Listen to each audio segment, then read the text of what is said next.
John Kavakas here with another edition of My Take. Today we're going to be unboxing Goldvarg's 1961 Buick Electra. Now the Buick nameplate changed in 1959. The Super became the Electra. The Roadmaster became the Electra 225. Now that 225 was a nod to how long the overall length of the 1959 Electra, which is 225 inches. But that became legendary in its own. It became known as a deuce and a quarter. The Electras remained in the lineup through 1990. So most people don't understand the real derivation of the name Electra.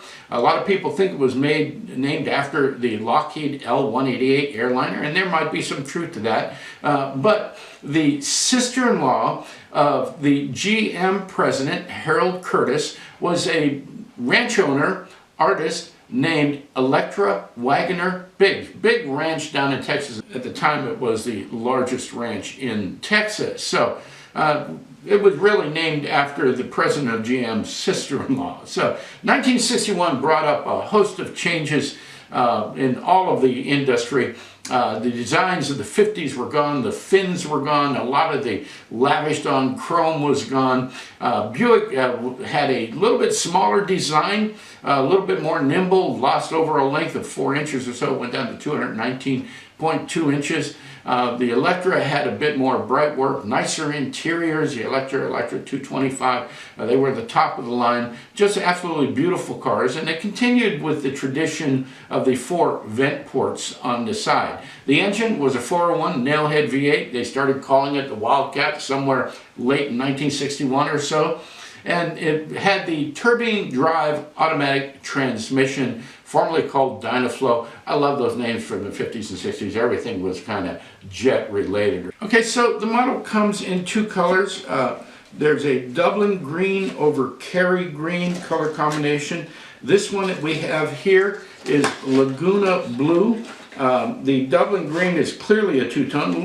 Laguna blue is a little bit of a two-tone as well, but you got to look really close to see the difference. They've done something with the texture on the roof of both models. It looks a little bit like a vinyl roof. If that's the effect that they were going after, they did really well with it. So let's put it on the turntable. We'll take a close look at the model and see what it's like. The first thing that I see is always the first thing I see with Sergio's models. The finish is just absolutely fantastic. Deep, lustrous, evenly applied, just beautiful. And I love that texture on the roof. I hope it shows up in the pictures here because you need to see this to appreciate it. But you know, the typical chrome is lustrous, it's deep.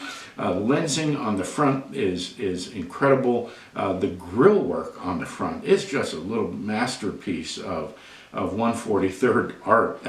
The grille work on the front, the back, the rear taillights, the right texture, the right chrome trim, the right badging in the back. Again, everything on the side is to scale. They've even got the chrome surrounds around the rear wells. They do really well on that. And the Electra nameplate right there at the front quarter panel. Just a beautiful car. Fidelity, again, you know, it's just like the Riviera. It's a miniature of the 1.1. There's all the little, every time you look at it, there's just more details. The vents at the trailing edge of the hood are beautifully black washed, and they're even the small vents on the hood spear are duplicated perfectly. The hood ornament, very delicate, very small. You got to look twice to see it. And I'm going to tell you something that's really incredible. I've spoken about this before. The badging on Sergio's cars is just absolutely phenomenal. It's almost impossible to see. I'm going to get a close-up of the badging on the grille. This is absolutely phenomenal. Likewise, in the back, you take a look at the back, you see how well the tail lights are done.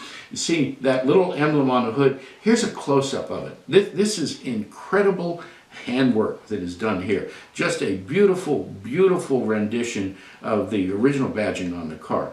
And just like Sergio's latest releases, the interior is absolutely outstanding. The texture on the seats, the door panels, the the window winds, the door handles, and the dash. The dash is just a little work of art. It's really an incredible model. Once again, let's go to the 5-star rating. So 5 stars fidelity, I'm giving it a 5. It's nearly perfect. Trim, lensing, and badging, 5+. It goes beyond perfect. I mean, you've got to really get a magnifying glass to see how good this badging is. Color is perfect. It's 5. Interior detail, I'll give it a 5+. Wheels and tires, I'm going with a 4.